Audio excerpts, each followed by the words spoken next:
Hey everyone, hi, welcome back to my channel. Today I am going to be doing my deep dive into 2001. Yay! I'm so excited to do this deep dive with you all.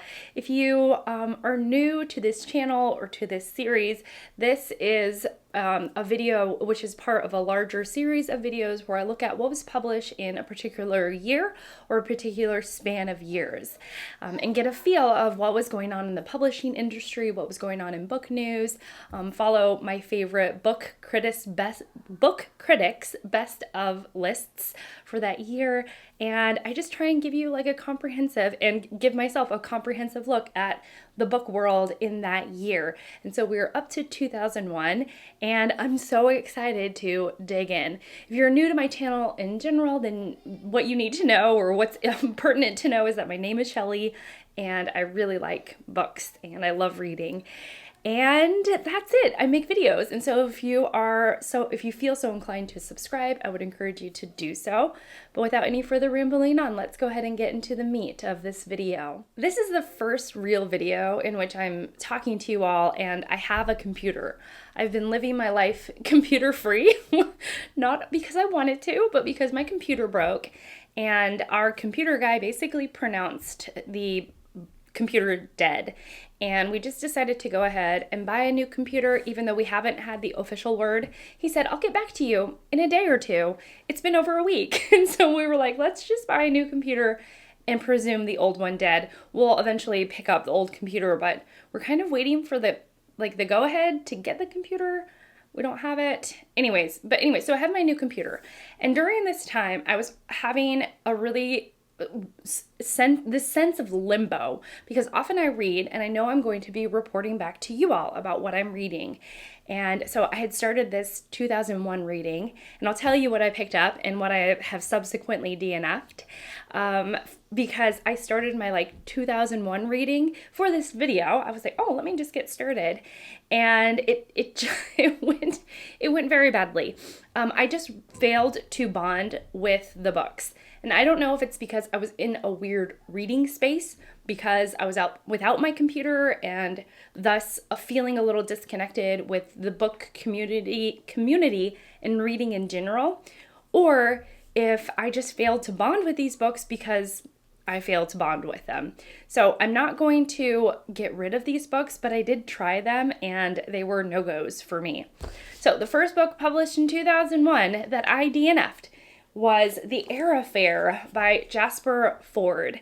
This I got about 75 pages into, I think, about 75 pages into it. It is a alternate universe. This book is set in an alternate universe, futuristic in a way where time travel is possible and the world is cuckoo's bananas crazy for literature. The people in the world are cuckoo's bananas crazy for literature.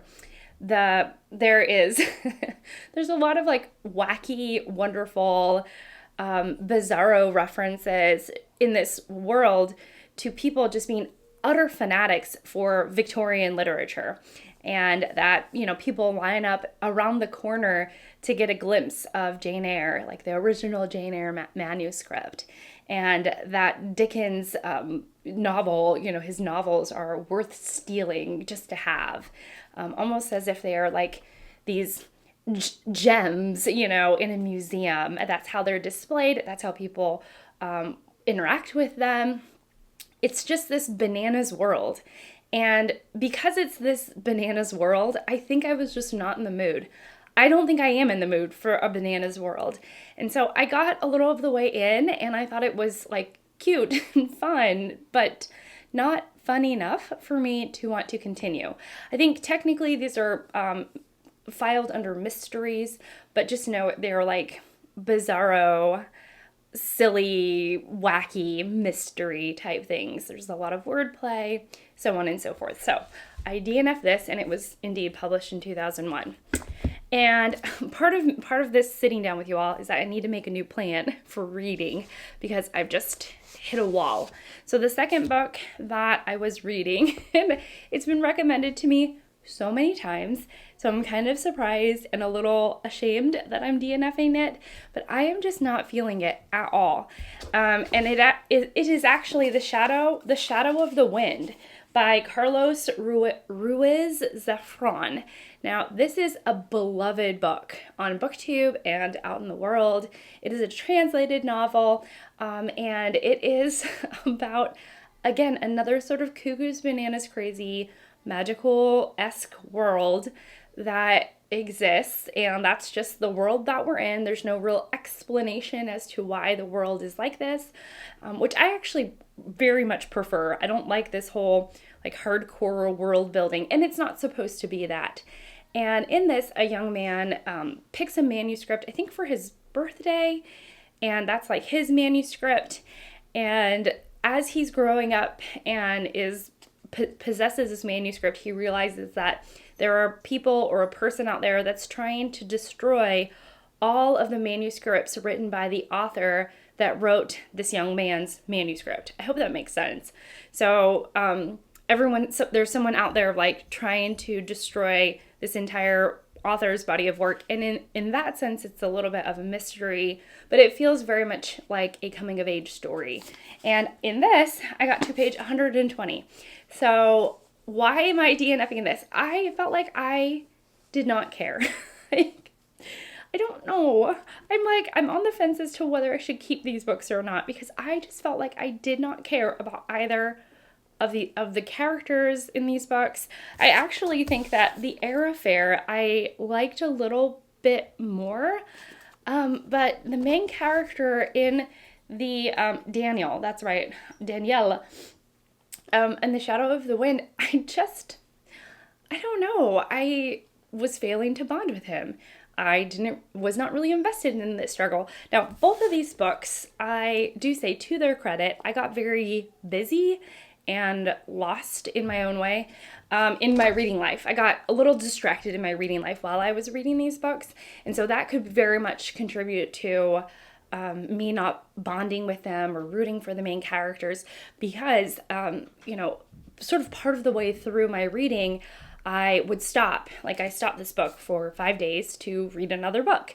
And that book caught my attention and, carried me away. And then it's like 5 days later, I get back to this and I'm kind of like, I don't really remember what's going on. I sort of vaguely know what's going on, but I don't remember like the ins and outs.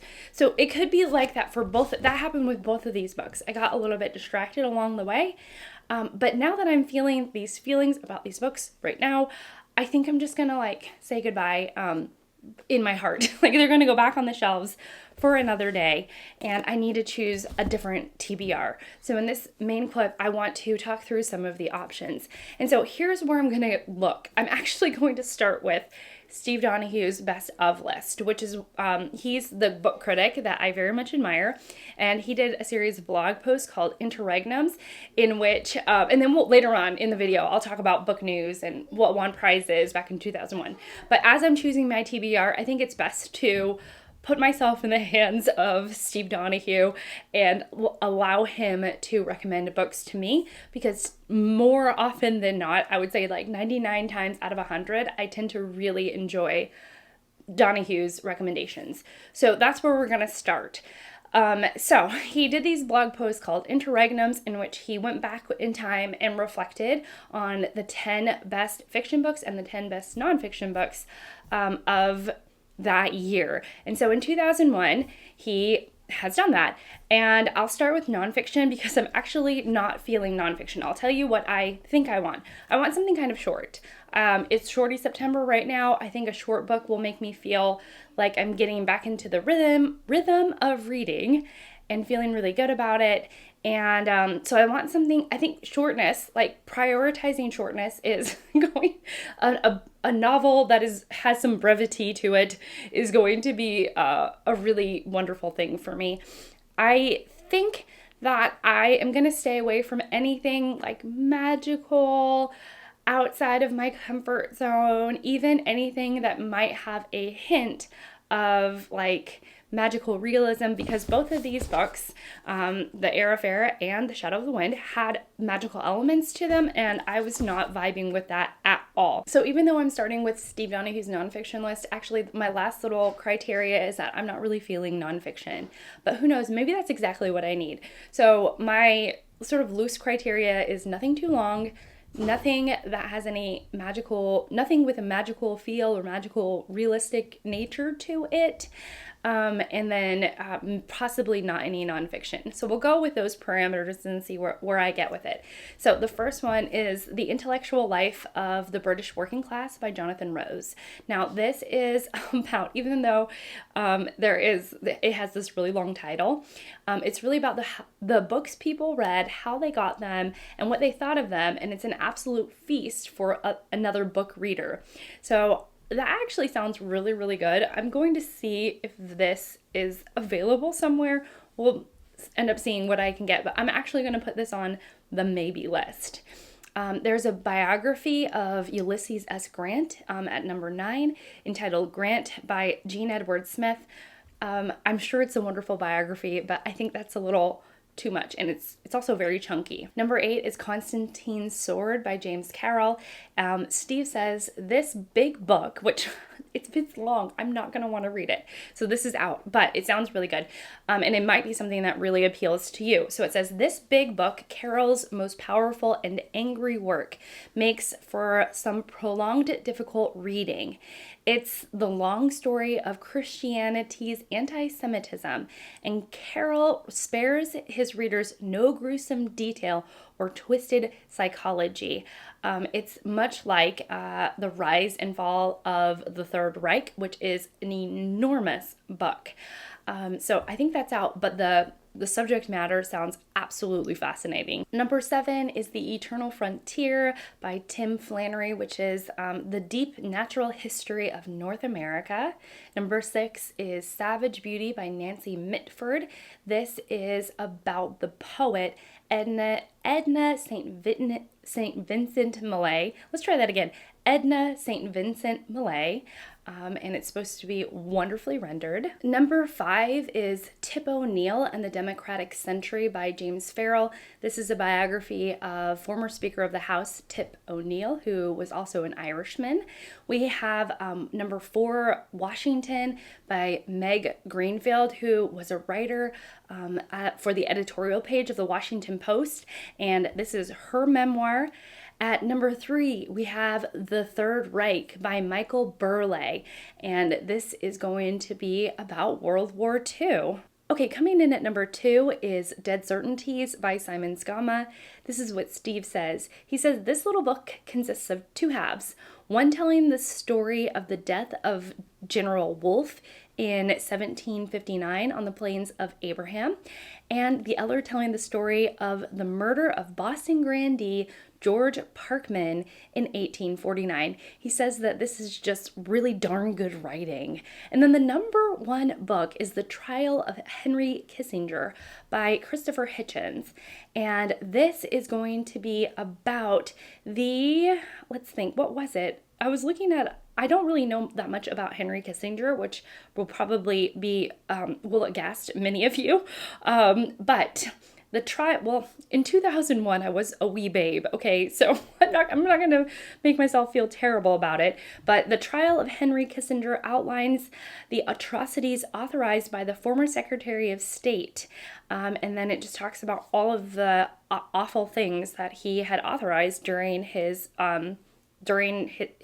time in power. It's a super slim little book, and Steve named it as the number 1 book of the year. We're going to go back to Dead Certainties. I was looking up page count to see. He says it's a slim little thing. I wonder if Dead Certainties was reprinted in 2001, because it's actually saying that it was written in 1992, which is interesting. And it's saying that it is 368 pages, which is fine. But actually, the Trial of Henry Kissinger, which might be so different for me. It might be it might shake me out of this weird funk that I've been in. It's only 304 pages. And considering that it's the number 1 book, I'm actually very curious about it. So we're going to put a pause on nonfiction and we're going to go to fiction. So of the books that I was interested in, I think The Trial of Henry Kissinger is at the top. Maybe Savage Beauty by Nancy Mitford is up there.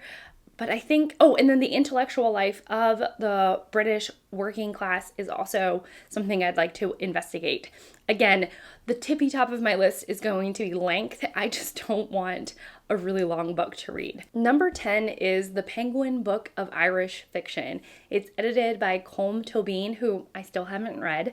And it's supposed to be, again, a massive volume of everything Irish, which sounds really good because I've been actually reading a lot of wonderful Irish fiction this year. But because of its length, I'm like, let's pass on this for now. Number 9 is The Cold 6000 by James Ellroy. So this is going to center around the assassination of Kennedy.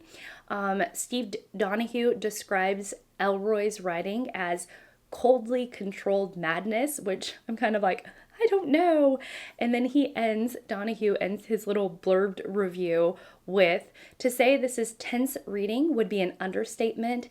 This is a series of mild heart attacks in written form. So maybe if I'm really hankering for something different, I'll pick this up. Let's see how long it is. Okay, so number 10 on this fiction list is The Penguin Book of Irish Fiction, which sounds amazing, but it's a chunkster of a book. It's edited by Colm Tobin, who I haven't read yet, but I've heard wonderful things about. And on any other year or like maybe in a different place, this would be perfect, especially since I've been reading a lot of and enjoying a lot of Irish fiction. Oh my goodness, my words are escaping me these days. Okay, the next, for number 9, it is The Cold 6000 by James Ellroy. Steve Donahue describes Ellroy's writing as coldly controlled madness. It is centering around the Kennedy assassination. Steve ends his little written review with, to say this is tense reading would be an understatement. This is a series of mild heart attacks in written form, which sounded amazing until I looked at the page count. This book is almost 700 pages, so that's out for sure. Number 8 is At Swim, Two Boys by Jamie McNeill. He describes this as a big novel about the friendship of two Irish boys on the eve of the Easter Uprising in 1916. Funny enough, I just read over the summer a novel about the 1916 Irish Uprising, which was so interesting.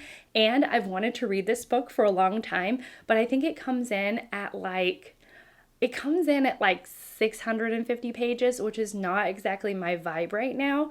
So I'm going to pass this on. I'm going to pass this up, but it's like super high on books that I do want to read.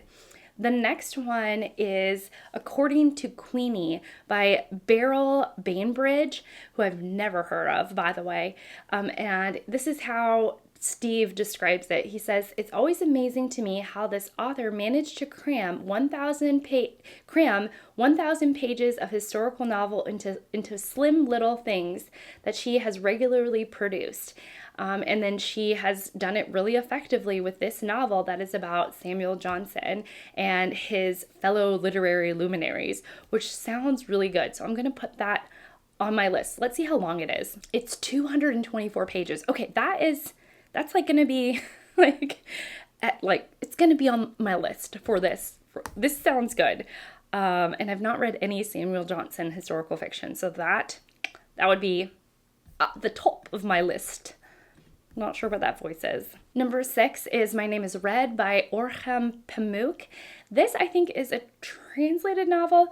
I know that a lot of people have recommended this book to me, saying that it is kind of like an Umberto Eco-esque. It's a historical murder mystery and done in this like slow, methodical, intricate kind of way. So I think I would like to read it, but I'm not sure. I'm not exactly sure if a historical mystery is exactly what I want to read right now. Let's see. And it's also 417 pages. I'm looking for like stuff perhaps slightly under 300. So, but it's one that I have wanted to read. The weirdest choice on this list, and even Steve says it's a weird choice for him, is Goats by Mark Judge Poirier.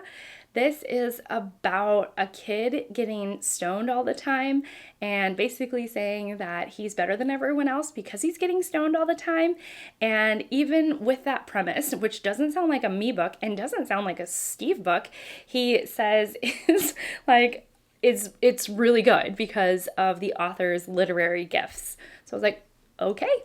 And he says it's under 200 pages or at about 200 pages. So I'm like, okay, maybe I would like it. I'll think about it. Number 4 is a book called Ava Moves the Furniture by Margot Livesey. So this is a strange, according to Steve, a strange, beautifully subdued coming of age story about a Scottish woman named Ava who's been visited her entire life by 2 non-corporeal companions only she can see, although we quickly learn they're not figments of her imagination. They are actually they affect the material world, and it's a coming of age novel. He says it's one of those creepy novel that sneaks past your guard, then sticks with you, which I liked that description. Number 3 is Year of Wonders by Geraldine Brooks. I actually read that this summer. I really liked it. It was about a town in the 17th century, in the 1600s, that is plagued with the plague.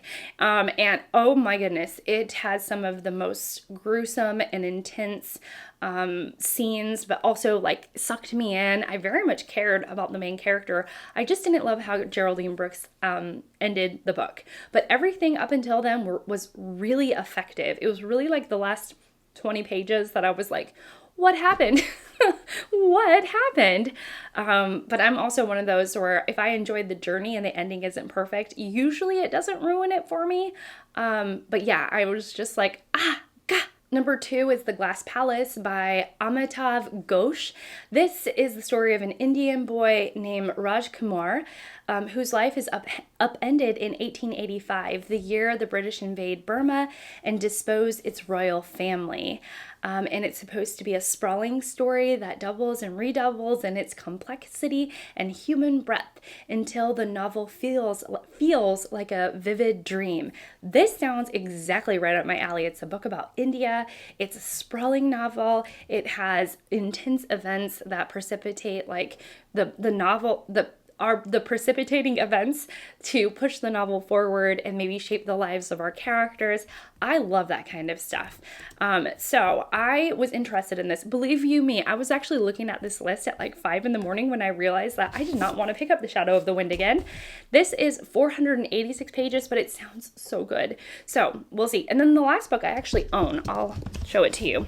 The last book is Carter Beats the Devil by Glen David Gould. So this was Steve Donahue's best book of 2001. It's about a young musician named Charles Carter, who is known to his public as Carter the Great.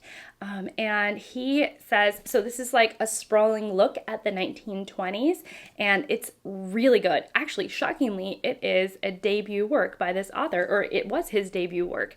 So I have this, but look at this, y'all. It is like a chunkster, and as much as I would love to read a chunkster right now, I'm currently reading a chunkster. I recently finished a chunkster, and I think it's just not my vibe. Like, I'm feeling kind of overwhelmed, I think, with all of the changes in my life, starting school again. I've had some recent pain in my life. I've had no computer. I just have had a lot. And so I think I just need to get back into the rhythm of reading. I've finished books, believe you me, but I feel like I've just been getting dud after dud after dud.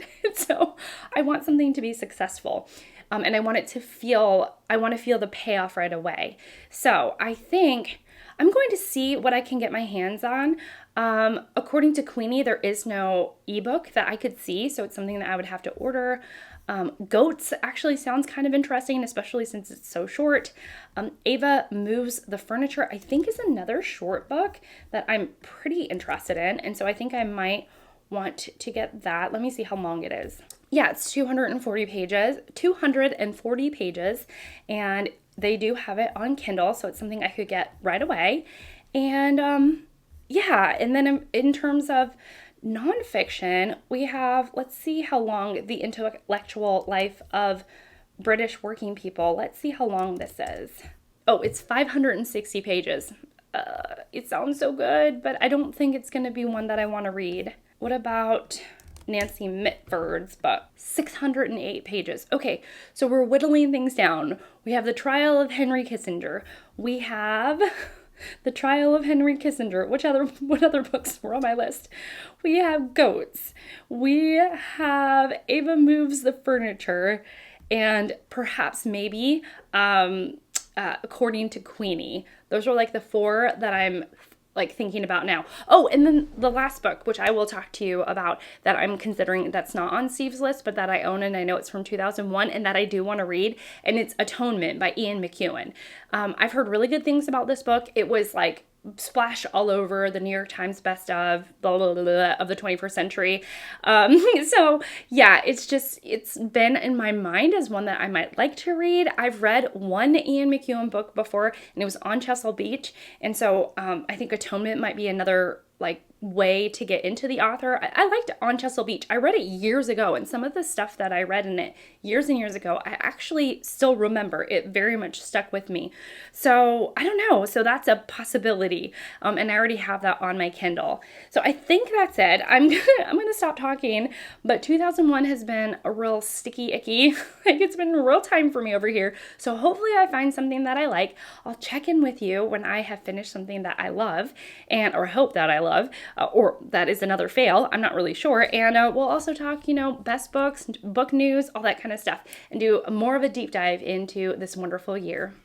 So I did indeed read a book from 2001. The book I eventually settled on was Ava Moves the Furniture by Margot Livesey. So I've never read anything by this author, and I truly picked it because of Steve Donahue's list. It sounded kind of like a Shelley book. It was supposed to be a quiet coming-of-age story about a woman who has some companions. And we'll talk about that in just a minute in a very non-spoiler way. My kids are running up and down the hall, so if you think that there is a stampede of elephants stomping by, you're not very far off. All right. So anyways, Ava Moves the Furniture is about a young, we actually see Ava like at her birth. It starts off with, it's one of those books where you see her at her birth, and in that some sort of tragedy strikes, and we find out in Ava's childhood that she can see these people. They don't really change it's not a rotating persons, but it is these people that she, that sometimes bother her, that she sees and no one else sees. That's, I think, what I was getting at. Sometimes they bother her, sometimes they give her advice, sometimes they're helpful, and they're kind of just there lingering in the background. And she names them, I think, like the girl and the woman. And so we see Ava living and growing up with her father and aunt, and wanting a life that is a little bit different than the life that was sort of set before her in this teeny little town. Like, she doesn't know what to do if she stays. So she wants to get out, experience the world on her own, and she makes friends along the way. And it's a true coming of age story. So if you're into like quiet. And it's also during the 1940s. She comes of age during the 1940s, and so World War II does have an impact on this little life that Ava has. And I quite liked the book. As much as I was confused, or like not confused, as much as I was curious about the companions, Ava is also curious about the companions. She very much understands that no one else sees these companions besides her, and she doesn't really know why, and she tries to ask, and they can't really answer. And so there's something going on, but weirdly, it also was just a very effective, quiet coming-of-age story. Like, Ava's trying to grow up. She wants to get married. She has ambition for her life in these small, quiet ways.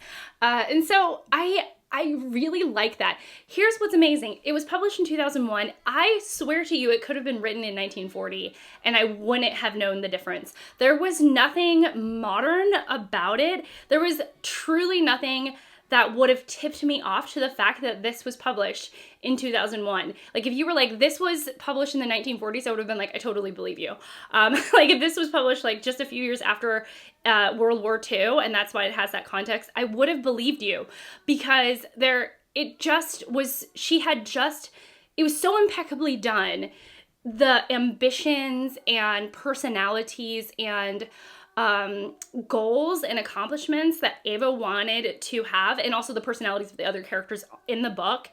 And it was so good. And so you follow Ava and you get attached to her. But again, it's not a big splashy book. It's really just about the subtlety. And that's what I liked about it. So if you want to know books that are similar to Ava Moves the Furniture, also if you read Ava Moves the Furniture and you want to read something else similar to it, I would actually say I Capture the Castle by Dodie Smith is the closest thing to Ava Moves the Furniture. This is also a coming of age story. There's a lot of like nature writing. There's a lot of quietness. Actually, the main characters in I Capture the Castle are living with their eccentric father out in the middle of nowhere. And in that way, it really echoes Ava's life in Scotland, because she lives teeny tiny little town and really doesn't have very many interactions outside of her father and aunt. And so it did very much remind me of that. And this is also a quiet book. It's a quiet book. Dodie Smith's book is. And so I would think fans of Dodie Smith or of I Capture the Castle would really enjoy Ava Moves the Furniture. I also think that A Month in the Country by J.L. Carr, fans of A Month in the Country. Now this is about a World War II vet who is trying to get his life put back together, and he's suffering from I think he's suffering from the effects of the war, or post-traumatic stress, PTSD, post-traumatic stress disorder. I don't know if it's him or his companion now, but anyways, it's also like this quiet, like he's quietly trying to rebuild his life. He's away from the war and was affected by the war, and is trying to move on with his life and pick up the pieces of his life. And in some ways, like Ava of Ava Moves the Furniture, her life is like that as well.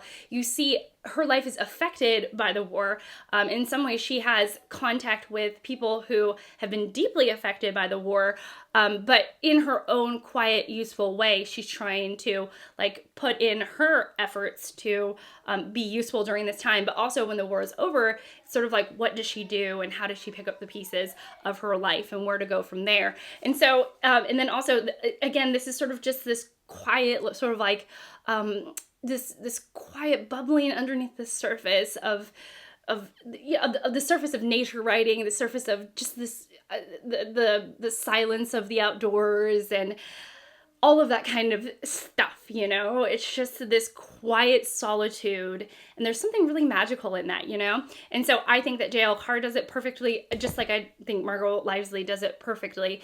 But yeah, again, I cannot tell you how much I just was so wildly impressed by the fact that it was so subtle. Ava Moves the Furniture. It's such a subtle book, and some people might say it's boring. I did not find it boring in the least. I really enjoyed my time with the book.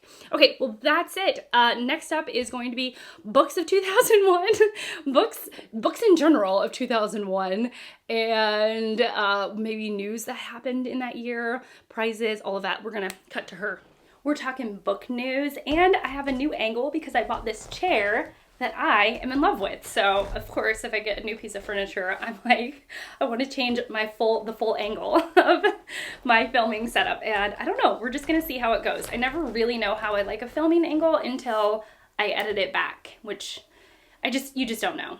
So Michael Crichton, in terms of news, Michael Crichton signs a book deal with HarperCollins, which earns him $40 million, and he only has to publish 2 books. It's a huge film year, so Bridget Jones's Diary by Helen Fielding, the movie comes out.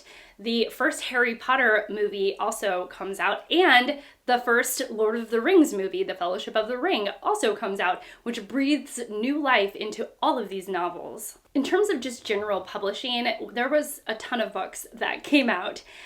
The first was the beginning of a series, a very popular manga series entitled Full Metal Alchemist, which came out in 2001. And I think think is probably still producing new issues today, though don't quote me on that. Loads of popular authors are getting their books published this year. We have Umberto Eco's Bauldino. We also have Jonathan Franzen, The Corrections, Neil Gaiman, American Gods, that comes out, and 2 John Grisham books, A Painted House and Skipping Christmas. Stephen King has 2 books that are published, which is very Stephen King-y. We have Black House by him, which I wonder if it's a play on Bleak House, and also The Dream Catcher. John le Carré has The Constant Gardener being published in this year, as well as Ian McEwan's Atonement. I will say that for this, another DNF that I had was Atonement by Ian McEwan. I think I DNF'd it because I started it and I was just like a chapter or 2 in, and then my parents came to visit, and so I did very little reading during that time of their stay. They stayed 6 days, and by the time I could get back to it, I had moved on in my heart. Also, Yann Martel. I do plan on getting back to Atonement, by the way. Yann Martel, his huge book, The Life of Pi, is also published. W.G. Sebald, his book Austerlitz, is published. This was one of the highest ranking books on the New York Times' best books of the 21st century, according to literary luminaries. Also, Richard Russo. Let me know if you like Richard Russo, because I've not read him, but I see him secondhand, like in secondhand stores all the time. But his book Empire Falls is published. What a nutty year for young adult literature. So many titles I recognize. The first being Marjorie Blackman, who put out Noughts and Crosses. This was a huge book on BookTube. I've been meaning to read it for years, and I still somehow haven't gotten to it. That's okay. Also, Linda Sue Park has this book, A Single Shard, which is a historical fiction book. I read it with a class years ago, and I remember it's about pottery. It's set years and years and years ago. It's about pottery and like the making and like the kiln, the fire, the furnace, like shaping it, the whole process of it. And I thought it was interesting, but I remember it wasn't a big hit with the kids. Also, J.K. Rowling has The Goblet of Fire, which is published, and I remember going out to buy that book. Or maybe that one was gifted to me. No, I think I went out and bought that book when it came out, and I was so excited for it. Also, keep in mind, I was the target audience for Rowling's work, so, you know, I was excited for a reason. A load of literary deaths. On February 7th, Anne Morrow Lindbergh passes away. She's an American author. I actually own one of her nonfiction books. And an aviator. Also, Douglas Adams, the satirical English writer, dies on March 11th. We also have Ken Casey. He shuffles off this mortal coil, who is most known for The One Who Flew Over the Cuckoo's Nest. And despite Austerlitz being published in 2001, W.G. Sebald actually passes away at the very end of the year on December 14th. The Nobel Prize for Literature was given to an author I've never heard of, V.S. Naipaul. The Booker Prize was given to Peter Carey for The True History of the Kelly Gang, which I didn't love, and I've actually gotten a bit more context about that book. Someone who is residing in Australia currently let me know that Ned Kelly is actually a figure that they study in Australia, and so it's a very like Australian focused book, and so if I didn't get it, I'm not really, it's okay, and there's probably that I maybe wasn't the target audience for it. That's what I was gonna say. And it's okay. And there are other Peter Carey books that are just delightful, delicious, amazing, and worth my time. The Hugo Award, which is a science fiction and fantasy award, is actually given to J.K. Rowling for The Goblet of Fire. That's surprising. I actually didn't know that she had won science fiction awards. I thought she had just won awards for children's literature. The Orange Prize for Fiction, which is now called the Women's Prize for Fiction. I had a moment, y'all.